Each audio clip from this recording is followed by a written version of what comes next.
फरमाया करते थे कि ठंडा पानी आग को इतना जल्दी नहीं बुझाता जितना जल्दी दुरूद शरीफ का पढ़ना इंसान के दिलों की जुल्मत को मिटा देता है।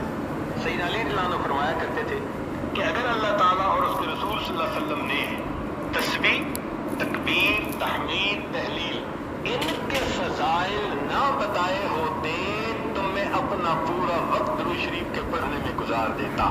तो हम भी दुरूद शरीफ पढ़ें कम अज कम 100 मरतबा सुबह और 1 मरतबा शाम। इससे क्या होगा कि दिल को ग़िज़ा पहुंच जाएगी। सिद्दीक़ अकबर रज़ियल्लाहु अन्हु फरमाया करते थे कि ठंडा पानी आग को इतना जल्दी नहीं बुझाता जितना जल्दी दुरूद शरीफ का पढ़ना इंसान के दिलों की जुल्मत को मिटा देता है। सैयदना अली रज़ियल्लाहु अन्हु फरमाया करते थे कि अगर अल्लाह ताला और उसके रसूल सल्लल्लाहु अलैहि वसल्लम ने